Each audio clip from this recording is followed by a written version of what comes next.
네, 하나님 말씀을 봉독하도록 하겠습니다. 갈라디아서 5장 13절에서 15절에 있는 말씀입니다.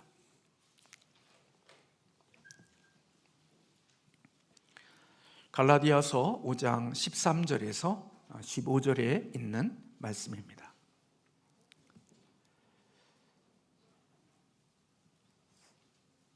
우리 다 같이 함께 합독하겠습니다. 형제들아, 너희가 자유를 위하여 부르심을 입었으나 그러나 그 자유로 육체의 기회를 삼지 말고 오직 사랑으로 서로 종노릇하라. 온 율법은 내 이웃 사랑하기를 내 자신같이 하라 하신 한 말씀에서 이루어졌나니 만일 서로 물고 먹으면 피차 멸망할까 조심하라. 아멘. 네, 요 근래에 서점에 가보면 교회에 대한 책들이 많이 나와 있는데 그 책들의 제목을 보면 미셔널 처치, 선교적 교회, 이러한 책들이 참 많이 나와 있습니다. 그 어느 때보다도 선교라는 단어를 많이 사용하고 있다는 것을 발견하게 됩니다. 선교적이라는 단어는 교회의 존재 목적이 원래부터 선교에 있으며 그 선교라는 것은 신자들의 삶의 자리가 선교 현장임을 인식하고 살아가는 행위들을 가리켜서 선교적 교회, 미셔널 처치, 그런 의미라고 볼 수 있습니다. 원래 복음이라는 것은 나를 통과하여 외부로 나아가도록 그렇게 구조되어져 있습니다.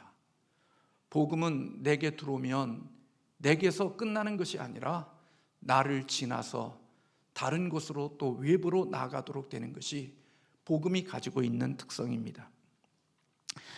요한복음 20장 21절에 보면 아버지께서 나를 보내신 것 같이 나도 너희를 세상으로 보낸다, 우리 주님께서 말씀하셨습니다.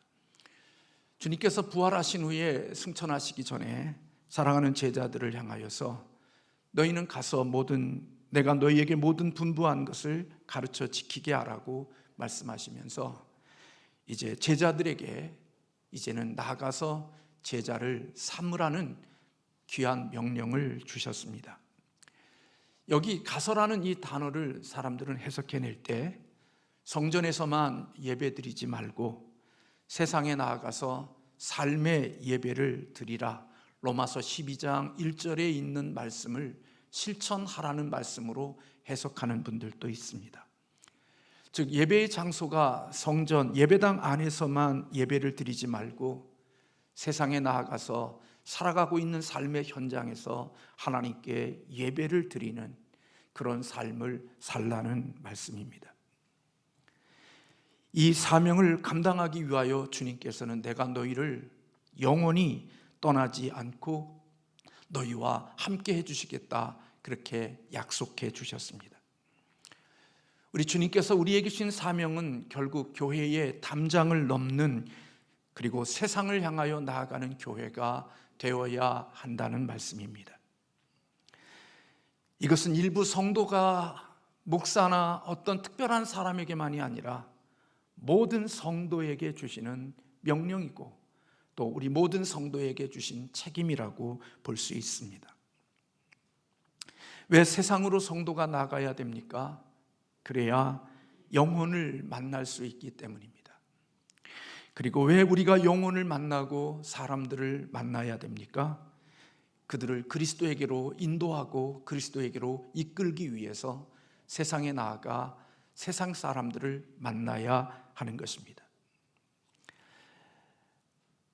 그래서 건강한 교회는 성도들이 열심히 잘 모이고, 그리고 모인 하나님의 교회된 자들이 서로 모여 힘을 얻고, 그리고 얻어진 그 힘을 가지고 세상으로 흩어져서 하나님이 보내시는 6일의 삶 속에서 내게 허락하신 그 자리에서 소금으로 빛으로 세상을 살아내는 것, 그게 바로 건강한 교회와 성도의 모습인 것입니다.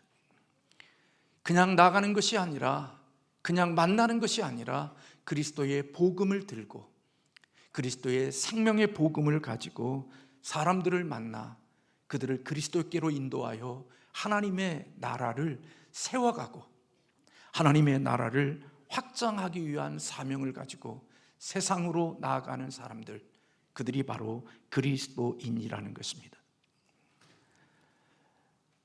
선교적 교회는 모든 성도가 세상으로 보냄을 받은 자로서 세상에서 구속적인 삶을 살며 하나님의 선교에 동참하는 그런 믿음의 공동체를 가리켜서 선교적 교회, 그렇게 칭하기도 합니다.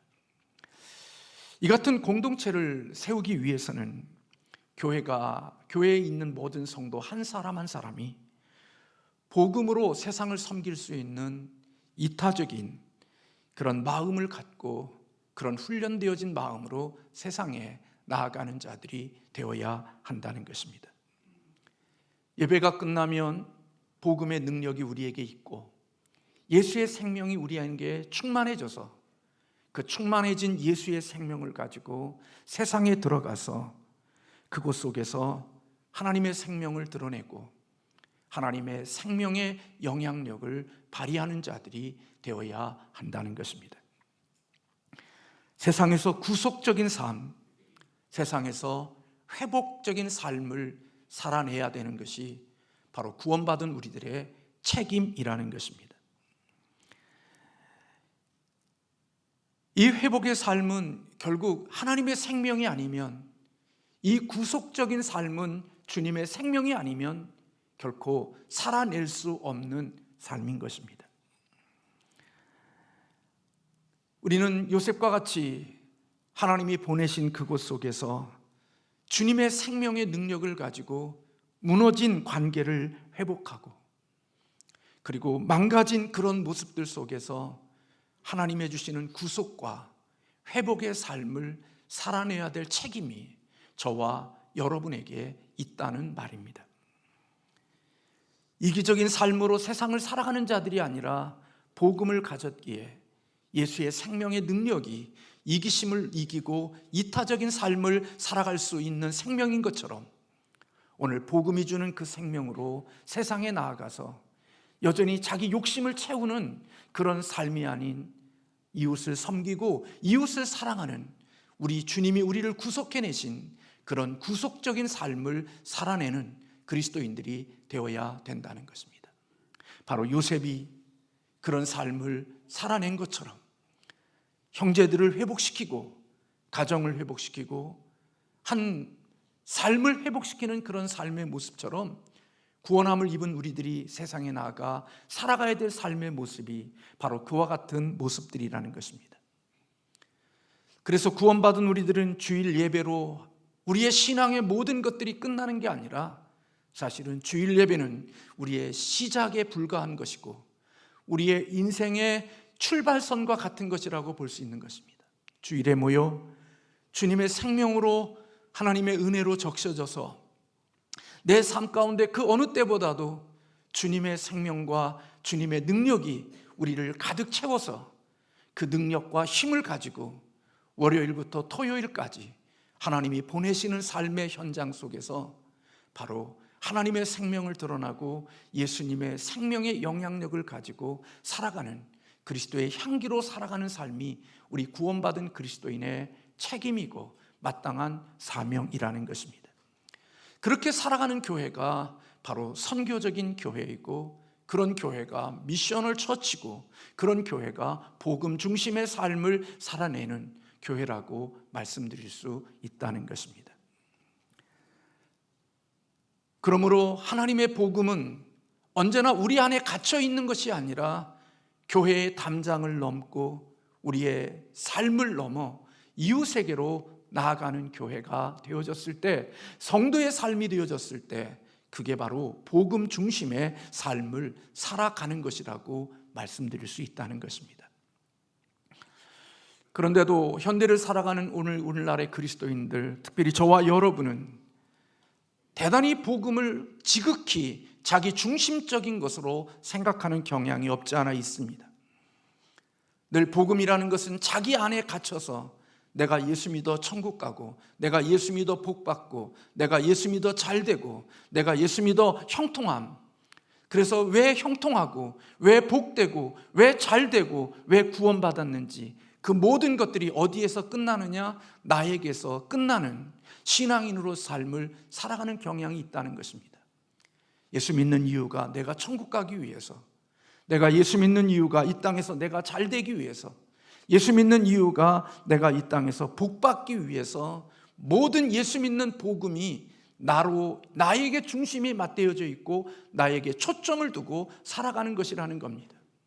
예수의 생명이, 예수의 복음이 나를 넘는, 나의 담장을 넘는 것을 기대하거나 그런 마음의 소망을 두고 복음을 받아들이고, 그리고 삶의 복을 기대하고, 그리고 형통함을 기대하는 것이 아니라 오직 나 한 사람만을 위한 복음이고, 나 한 사람만을 위한 형통이고, 나 한 사람만을 위한 잘됨의 복음으로 인생을 살아가는 모습들이 저와 여러분에게 있다는 것입니다. 그래서 교회의 주님의 복음, 주님의 복은 결국 누구 안에 갖춰져 있느냐? 자기 안에 갖춰져 있는 거죠. 이런 교회를 방주형 교회라고 그렇게 부르더라고요. 세상은 어떻게 되든지 상관하지 않고 오직 나만 구원받으면, 그리고 그 안에서 안전하기만 하면 상관하지 않는 그런 방주형 교회의 모습을 가진 이 시대의 모습을 오늘 살아가고 있다는 것입니다. 포스트 모던 시대의 특징 가운데 속의 한 가지가 바로 소비자 중심주의입니다. 철저하게 소비자의 요구에 맞춰져 있는 시대가 포스트 모던 시대의 특징입니다. 변화와 성장을 이야기할 때에도 사람들은 대부분 나에게 한정되어져 있고 내게 머물러 있습니다. 변화, 성장 이야기하지만 사실은 그 핵심은 나의 변화, 나의 성장, 나의 복, 그것이 예수 믿는 우리들의 마음속에 중심에 있는 내용들입니다. 복을 받아도 나에게서 멈추고, 복음이 내게 들어와도 나에게 멈추고, 하나님이 내 삶을 형통하게 해주셔도 나에게 멈추고, 결국 모든 것들이 나에게서 끝나는 그런 신앙인이 오늘 우리들일 수 있는 것입니다. 콘스탄틴 황제가 기독교를 국교로 인정했던 크리스텐돔 시대가 있었습니다. 주 313년인가 콘스탄틴 제제가 기독교를 국교로 인정해서 기독교가 지배하는 국가와 사회가 되어진 때가 있었습니다.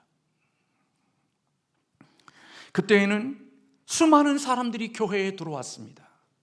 교회에 들어오지 말라고 그래도 수많은 사람들이 교회에 들어왔습니다. 왜냐하면 기독교가 지배하는 국가와 사회가 되어졌기에 기독교인이 되어지면, 교회에 들어오면 얻을 것이 많았고 유익되어진 것들이 많았기 때문에 교회를 들어오지 말라고 그래도 사람들이 교회에 들어왔습니다. 왜냐하면 교회를 다니는 것이 얻는 유익이 많았기 때문에 그렇습니다. 그러나 오늘 우리가 살고 있는 이 시대는 크리스텐돔 시대가 아니라 포스트 크리스텐돔 시대입니다. 우리가 살고 있는 이 포스트 크리스텐돔 시대는 기독교가 사실은 사회로부터, 국가로부터 밀려나고 변두리에 자리 잡게 되어진 기독교가 되어져 버리고 말았습니다. 이러한 기독교는 결국 우리에게 변두리로 물려났기에 우리에게 줄 수 있는 게 없고, 포스트 크리스텐돔 시대에는 예수를 믿고 신앙생활을 하면 할수록 세상에서 불이익을 당하는 일들이 많기 때문에 오늘 이러한 시대에는 기독교가 매력적인 기독교가 아니라 이 기독교에서 이탈하고자 하는 자들이 참 많아진 시대가 되어졌습니다. 지금 30대, 40대 다니는 교인들에게 질문을 했다고 합니다. 10년 뒤에도 당신이 교회를 다닐 것 같냐? 그런데 놀랍게도 50%가 그때 10년이 지나고 나면 나는 교회를 다니고 있지 않을 것 같다, 그렇게 응답했다는 통계가 있습니다. 여기에 있는 30대, 40대들이 100명 중에 50명은 10년이 지나면 나는 교회 안 다니는 불신자로 남을 것 같다라고 생각하는 사람들이 있다는 말입니다. 그런데 여러분, 기독교가 국가가 되어지고 국교가 되어지고 기독교가 주류가 되어진 그 시대에 놀랍게도 숫자적으로는 교회 안에 수많은 사람들이 몰려들었지만 그때 영적으로 가장 타락하고 영적으로 힘이 없던 시대가 바로 크리스텐돔 시대였습니다. 기독교가 국교가 되어진 그 시기에 가장 영적으로 썩었고 병들었고 타락한 그런 시대가 바로 기독교가 국가의 중심이 되어졌던 그 시대였습니다.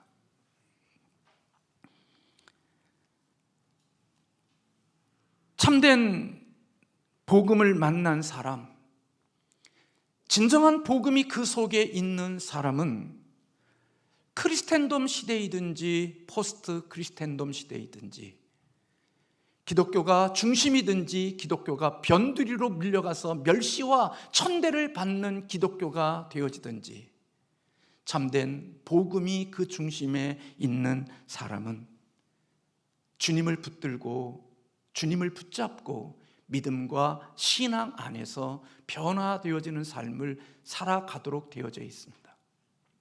핍박이 있고 환난이 있고 고난이 있어도 개의치 아니하고, 진짜 복음을 만난 사람은 예수 생명을 붙들고 그 모든 환경을 이겨나가는 능력이 복음을 가진 자에게 있다는 말입니다. 이런저런 핑계를 대면서 기독교를 배척하고 기독교를 떠나 자기의 삶의 안전함을 위하여 떠나는 것이 아니라, 예수 생명의 참된 복음의 능력은 그 속에서도 주님을 붙들고 주님을 신뢰하며 살아가게 하는 능력이 복음에 있다는 말입니다. 하나님의 은혜는 내적으로 내 죄를 보게 하고 회개와 믿음으로 반응하는 삶을 끊임없이 반복하여 살아가게 함으로 말미암아 나 자신의 변화와 나 자신의 기쁨과 복음이 주는 은혜의 삶을 살아가게 하지만, 그 변화의 기쁨은 나에게서 멈추지 아니하고 나를 넘어서 외적인 세상을 향하여 나아가게 하는 능력이 복음 속에 있다는 것입니다. 그래서 복음의 은혜는 내가 풍성하게 누리는 것으로 끝나는 것이 아니라 나를 넘어 이웃에게로 내 발걸음과 내 마음을, 내 행동을 옮기도록 하게 한다는 것입니다. 하나님의 은혜는 나를 변화시키는 것뿐만 아니라 밖을 향하여서 사랑과 봉사의 기회를 보게 하고, 회개와 믿음으로 나를 바꿔가고 변화시켜가지만 내 변화된 삶을 통하여서 외부로 나아가 하나님이 나를 변화시켰던 것처럼 내 이웃을 변화시키고 내 이웃을 바꿔가게 하시는 그 일을 보고 함께 기뻐하는 생명의 성향이 있다는 것입니다.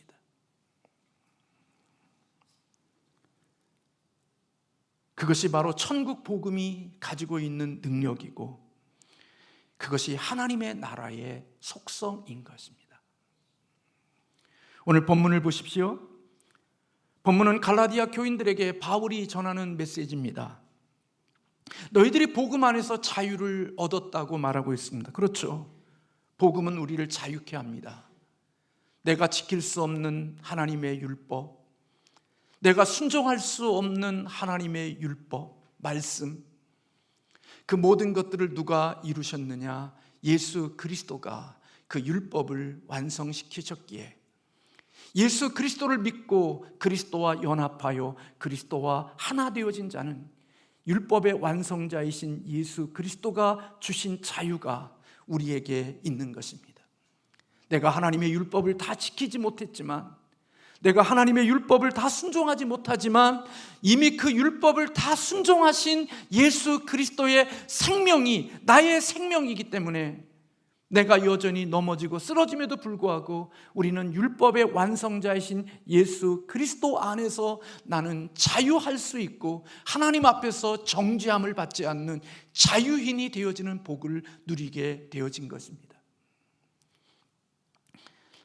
마귀란 놈이, 사탄이란 놈이 너는 이렇지 이런 죄를 끊임없이 나열해도 우리는 조금도 끄떡하지 않는 이유는 주 앞에 섰을 때, 하나님 앞에 섰을 때 우리가 거기에 개의치 않는 것은, 우리는 내가 그런 죄를 지었고 내가 그런 부끄러운 일들을 행했다는 사실을 부인하는 게 아니라 그것을 시인하지만 그 속에서도 절망하지 않는 일은 내가 부끄럽고 내가 수치스러운 그 일들을 행한 죄가 내게 있지만 이 죄와 부끄러움을 위하여서 예수 그리스도께서 그의 죄의 형벌을 우리 주님께서 십자가에서 다 해결해 주심으로 내 죄의 값이 사라졌고 내가 이제는 주님으로부터 하나님께 용서받은 진정한 하나님의 자녀요 하나님의 백성이 되어졌다는 확신 때문에 마귀란 놈이 끊임없이 우리를 향하여 너는 이런 놈이고 이런 놈이고 이런 놈이고 이런 죄를 지었다고 아무리 나열해도 우리는 예수 그리스도의 이름으로 그 모든 것들이 씻겨지고 용서되어졌다는 사실을 확신하고 주 앞에 설 수 있는 자, 그게 복음을 가진 자의 삶인 것입니다. 그래서 갈라디아 교인들은 자유한 자들이 되어졌습니다. 어디 안에서? 복음 안에서, 예수 그리스도 안에서 자유인이 되어진 것입니다. 그런데 바울은 오늘 이야기합니다. 그 육체의 자유를, 하나님의 주신 그 자유를 가지고 너희 육체의 기회로 삼지 말라, 그렇게 이야기하고 있습니다. 우리 주님이 나의 죄를 다 해결해 주셨으니까 이제는 내가 어떤 죄를 지어도 예수 그리스도의 피가 내 죄를 용서해 주었으니까 어떤 죄를 지어도 우리 주님에게 정죄하지 않으니까 이제는 내가 마음대로 살아도 된다고 하는 이 구원파적인 신앙을 가지고 살아가는 사람들이 되어서는 안 되고, 그것은 진짜 복음을 만난 자의 삶이 아니라는 것입니다. 바울은 오늘 본문에서 너희가 주님으로부터 얻은 그 자유를 가지고 육체의 기회를 삼지 말고 오직 사랑으로 종노릇하라고 말씀하고 있습니다.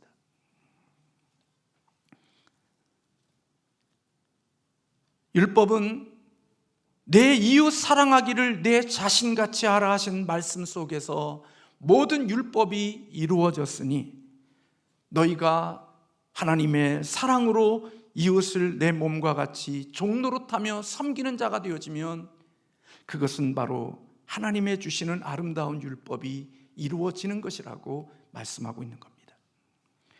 그러면서 만일 서로 물고 먹으면 피차에 멸망할까 조심하라고 이야기하고 있죠. 우리는 믿음으로 율법 아래에 있지 않습니다. 율법을 요구를 다 이루신 예수님을 믿는 믿음 안에서 살아가기에 우리는 자유인입니다.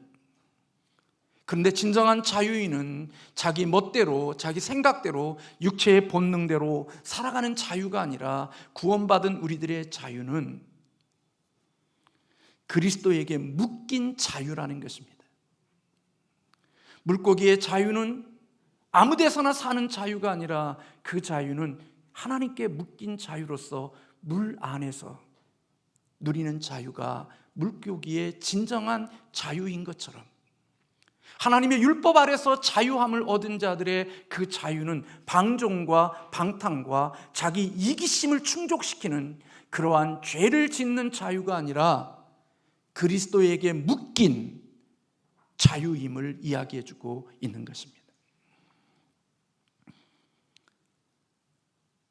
여러분, 그래서 구약시대에 보면 어느 정도의 종으로서 삶을 살다가 이제는 그 기간이 지나게 되어지면 주인은 그 종에게 자유를 선포해 주었습니다. 희년이 된다든지 절기가 되어지면 그들에게 자유인으로 놓아주었습니다.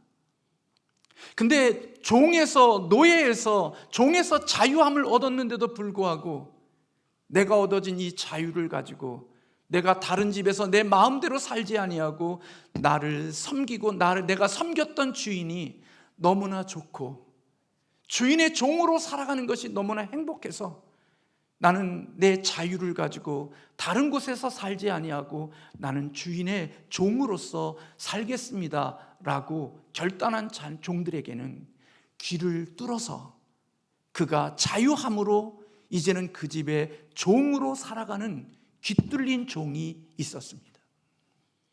그들은 어떤 채무나 그 어떤 조건 때문에 노예로 살아가고 있는 게 아니라 이제는 자유인이 되어졌음에도 불구하고 자기 스스로의 자유를 주인에게 들어가 주인의 종으로 살아가는 귀뚫린 종과 같이 오늘 우리가 그리스도 안에서 얻어진 그 자유를 가지고 방종과 방탕과 자기 이기심을 위해서 살아가는 것이 아니라 나에게 자유를 주신 예수 그리스도에게 묶여서 주님이 살아가셨던 것처럼 사랑으로 종노릇하며 살아가는 삶이, 그게 바로 복음 중심적인 삶이라고 말씀해주고 있는 것입니다. 그 자유로 나를 위하여서, 내 만족과 내 행복을 위해서 살지 아니하고 그리스도와 이웃을 위해서 살아가는 삶이 되어지는 것, 그게 바로 복음 중심의 삶이라는 것입니다. 그래서 복음은 나를 변화시키고, 진정한 복음은, 그 복음의 능력은 이웃에게로 나가면 무엇으로 나타나게 되어져 있느냐? 이웃을 사랑하는 것으로 나타나게 되어져 있는 겁니다. 예수를 잘 믿는데 지독한 이기심과 신앙생활을 열심히 하는데 자기밖에 모르는, 오직 자기 안에서만 모든 것들에 몰입되어져 있는 신앙, 그 신앙은 하나님이 기뻐하시는 참된 복음의 신앙의 미성숙한 모습이지 결코 성숙한 신앙인의 모습은 아닌 것입니다. 예수님을 잘 믿는다고 하는데 그가 지나가는 곳마다 사람들이 눈물을 흘리고 상처를 받고 아프고 상함을 입고 고통을 받고 억울한 일이 있고, 그것은 예수를 잘 믿는 게 아닙니다.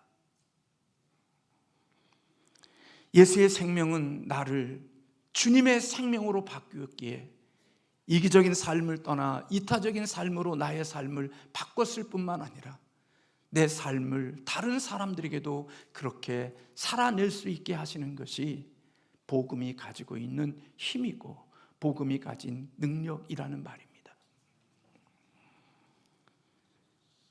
그래서 오늘 바울은 그렇게 이야기하는 것입니다. 하나님의 온 율법은 내 이웃 사랑하기를 내 자신같이 하라 하신 한 말씀 속에서 이루어졌느니라. 하나님의 법을 지키고 사는 사람, 나는 도덕적이고 나는 굉장히 거룩하고 나는 정결한 삶을 산다고 하면서 만나는 사람들마다 상처를 주고 고통을 주고 아픔을 주고 짐을 지우며 살아가면서 나는 하나님을 잘 섬기고 주님을 경배하고 산다고 하는 것은, 그것은 거짓이거나 뭔가 병든 자의 모습이라는 것입니다.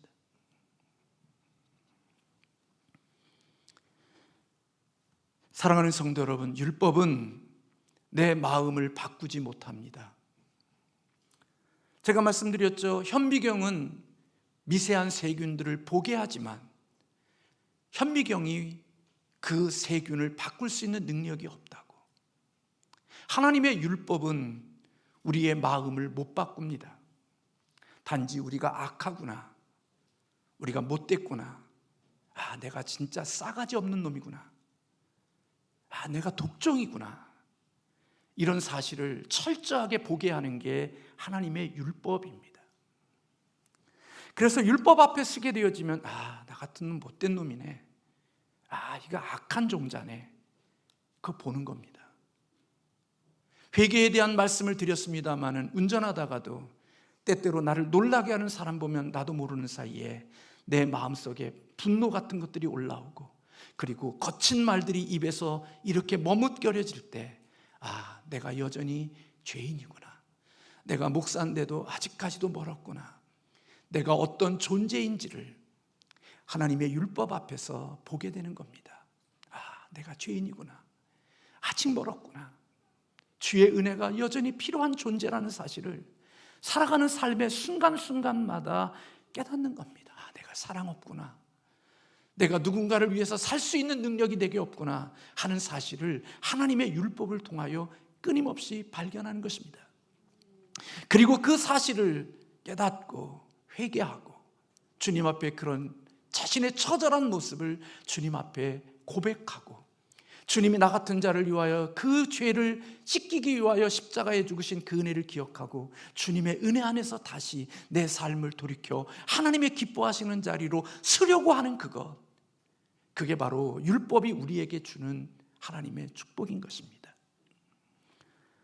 근데 여러분, 복음은 바로 내 힘으로나 내 능력으로 자원함으로 할 수 없는 변화를 일으키는 능력이 바로 예수 그리스도의 복음의 능력이 그곳에 있다는 겁니다. 여러분이 주님을 섬겨갈 때 기쁨 없이 주님을 의무적으로 순종해 보십시오. 가능합니까? 기쁨 없이 의무적으로 주의 일하는 곳에는 결코 하나님을 영화롭게 하거나 하나님을 기쁘게 해드리지 못합니다. 하나님 가난하신 분 아닙니다. 하나님 우리가 생각하는 것처럼 그런 시시한 분 아닙니다. 저와 여러분이 하나님을 불쌍히 여겨서 뭔가를 해줘야 될 그런 분이 아닙니다. 하나님은 천지를 지으신 분입니다. 이 모든 우주 만물이 주님의 것입니다. 우리의 뭔가 하찮은 헌신과 우리의 작은 무슨 그런 것들을 들여서 우리 주님이 그것 때문에 감동받고 주님이 그것 때문에 좋아하시는 것 아닙니다. 우거지상하고 찡그리고 짜증내고 불평하고 투덜거리며 일하면서 주님을 위하여 일하면서 그게 주님의 기쁘게 할 수 있는 일이라고 생각하십니까? 저와 여러분의 헌금을 드리고 뭔가 청소를 하고 뭘 만들고 그럴 때 그것이 주님을 기쁘게 할 수 있는 거라고 생각하십니까?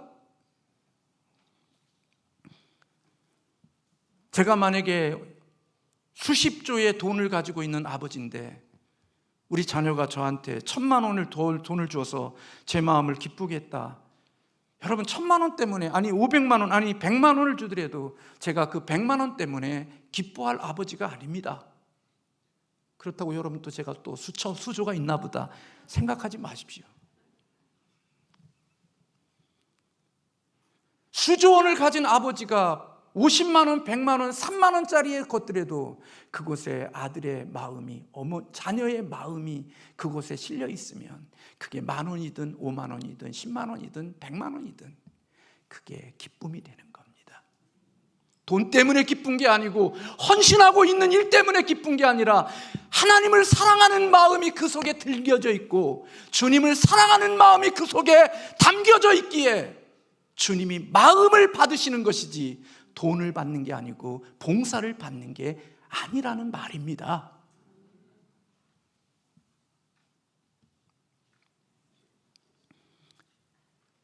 그래서 여러분 아나니아와 삽비라는 자신의 재산을 다 팔아서 주님을 기쁘시게 하고 드렸다지만 주님은 받지 않으셨습니다.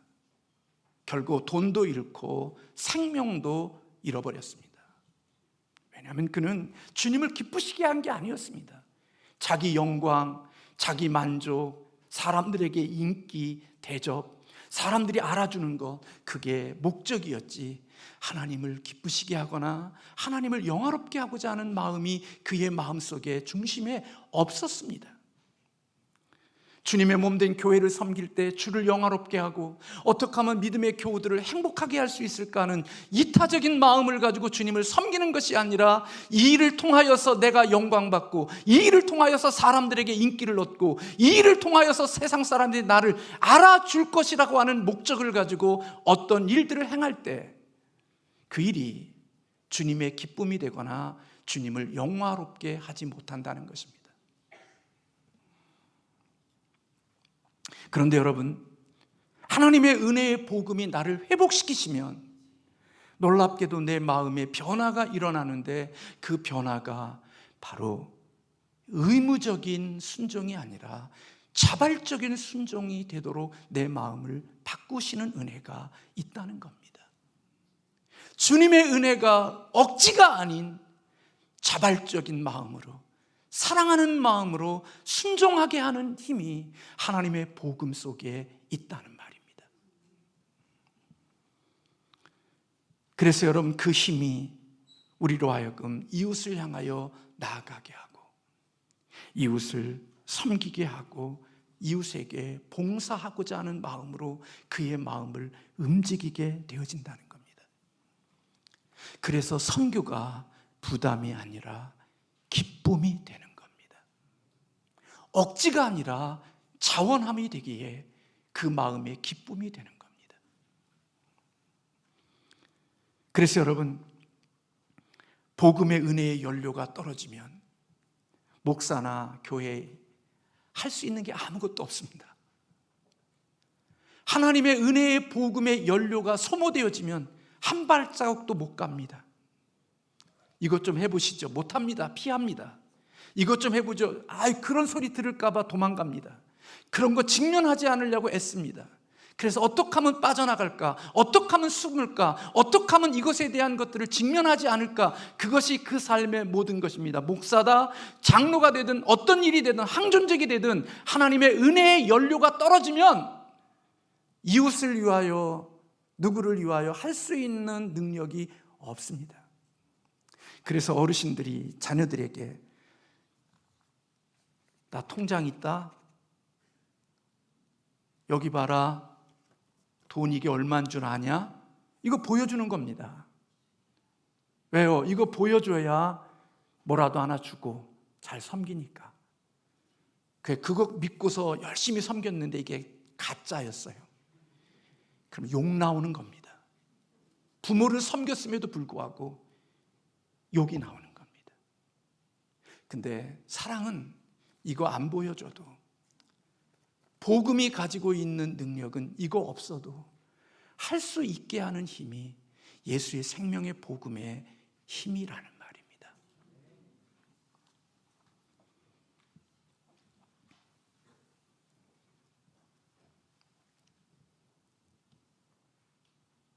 예수님은 마태복음 20장 28절에서 인자가 온 것은 섬김을 받으려 함이 아니라 도리어 섬기려 하고 자기 목숨을 많은 사람의 대속물로 주려 함이라 그랬습니다.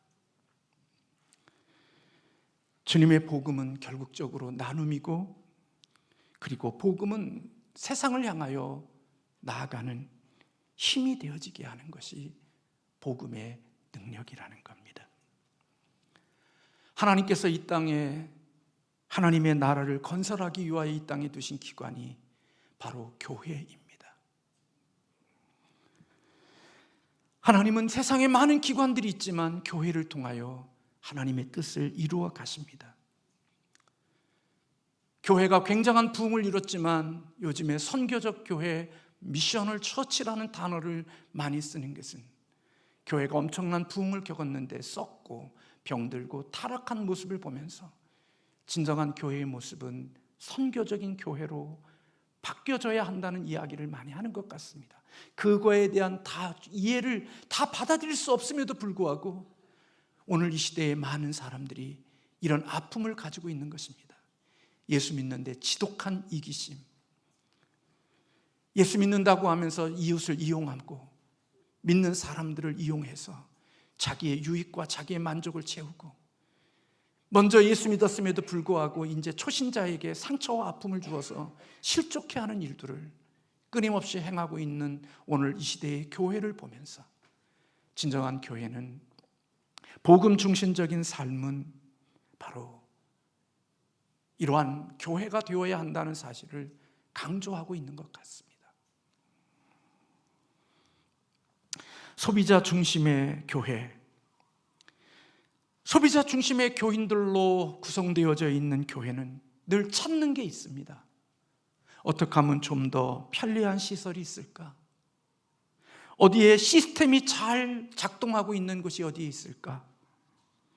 그래서 편리한 시설과 시스템이 잘 되어져 있는 곳을 찾아서 이동하는 사람들이 많아졌습니다. 우리 교회는 시스템도 그렇게 제대로 되어 있지 않고 그렇게 탁월한 것도 없기에 오늘 이곳에 있는 저와 여러분은 복음 때문에, 예수님 때문에 있는 줄로 믿습니다만은, 오늘 우리가 살고 있는 이 시대에는 자기 만족과 자기 유익과 자기의 필요를 위해서 끊임없이 소비자가 되어 교회를 찾아다니는 사람들이 많다는 것입니다. 그런데 여러분, 그런 사람들로는 결코 교회가, 건강한 교회가 되어지지 못한다는 것입니다. 여러분 아시나요? 캐톨릭으로, 천주교로 많은 사람들이, 기독교인들 중에 캐톨릭으로 간 사람들이 있다는 거. 근데 제가 들은 얘기예요. 신부들이 그런 교인들을 별로 좋아하지 않는데요. 왜요? 고난을 피해서 도망온 자들이기 때문에 별로 환영하지 않는다는 거예요.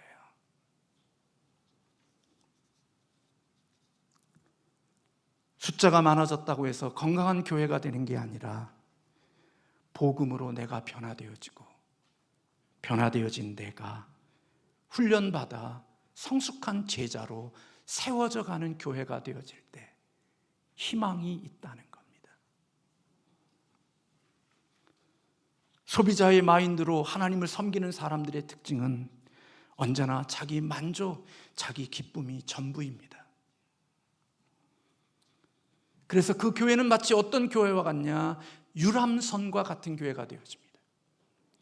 유람선 안에는 식당도 있고 수영장도 있고 헬스장도 있고 자기의 필요한 것들을 다 채울 수 있는 것이기에 그곳에 몸담고 있다가 자기 목적지에 도착하면 미련 없이 그 유람선을 떠나 자기의 갈 길로 가버리는 그런 허무하고 허망한 일들이 일어나는 교회가 되지만, 복음으로 인하여 자신이 변화되어지고 자신이 주님을 위하여서 이웃을 위하여 선교적인 삶을 살아가는 전투함과 같은 교회는 비록 숫자가 많지 않더라도 결코 모래밭에 세운 것과 같은 유람선과 같은 교회같이 수많은 사람들이 몰려있다가 한순간에 빠져나가면 공허함만 남는 교회가 아니라 그곳에 여전히 하나님의 역사와 하나님의 일하심이 있는 교회가 되어진다는 것입니다.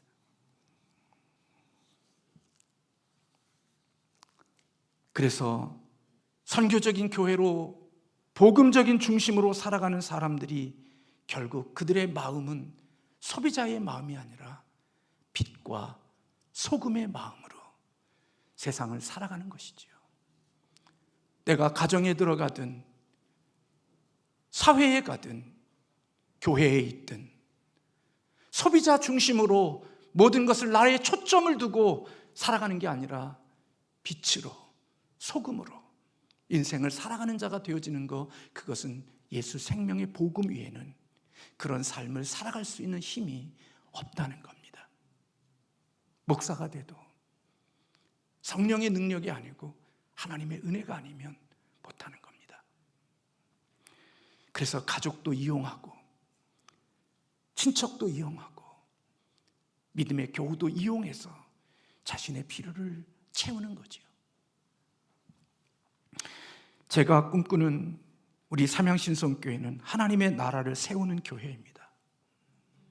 제가 그렇게 못 살지만 제가 목회하는 현장 동안 제 마음속에 꿈꾸는 교회는 하나님의 나라를 세우는 교회입니다. 너무나 모자라고 부족하고 아픔이 많지만 그래도 제 마음속에 둔 꿈은 하나님의 나라를 세우는 교회입니다. 하나님의 나라는 이기적으로 세워지는 나라가 아니라 빛과 소금으로만 세워지는 나라가 하나님의 나라입니다.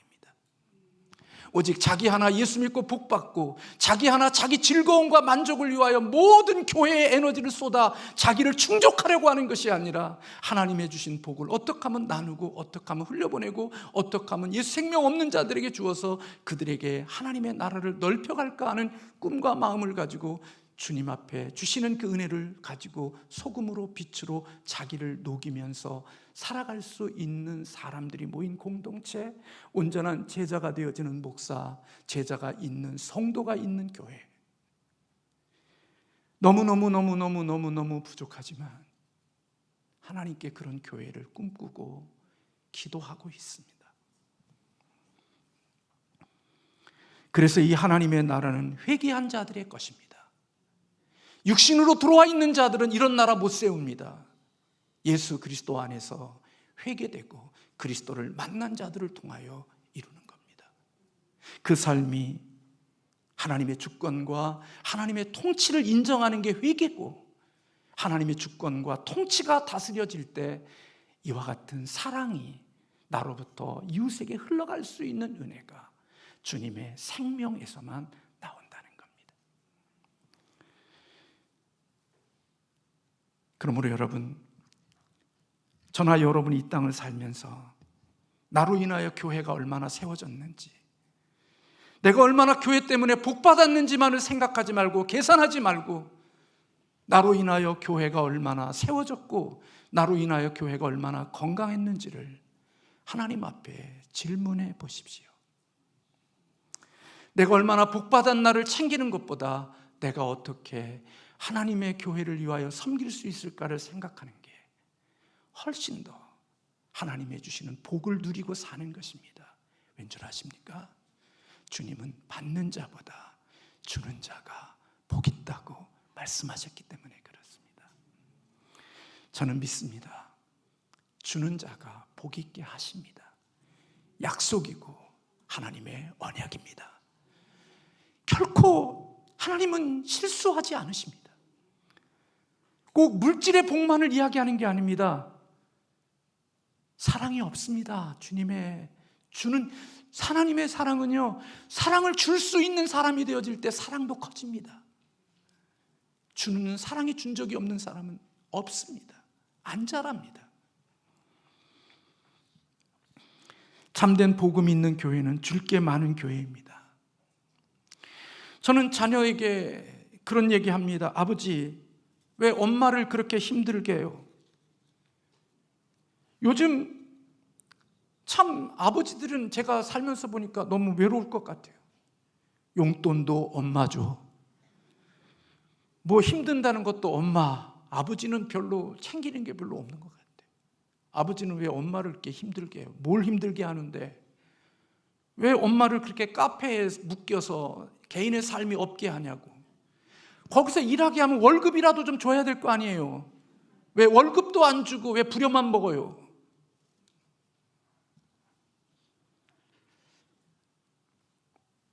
때가 되면 하나님께서 또 유익하게 하시겠지. 말은 안 해요. 말해봤자 본전도 못 찾으니까.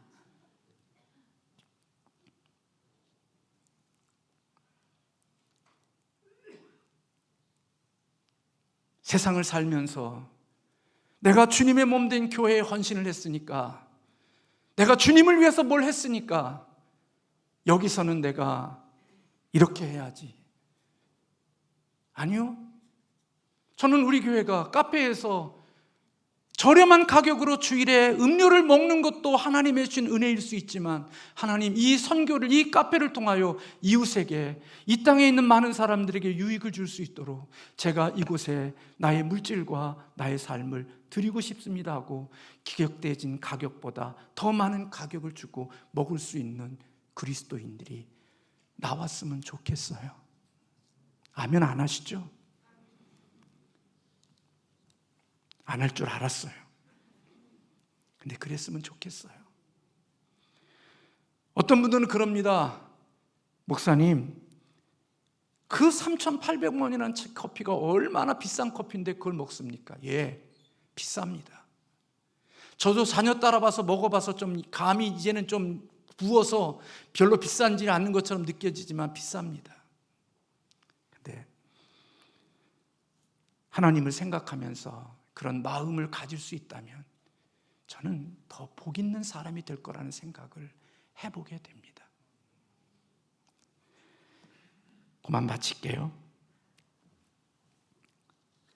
사랑하는 성도 여러분, 저는 저희 교회가 좀 더 성숙한 교회가 되었으면 좋을 것 같습니다.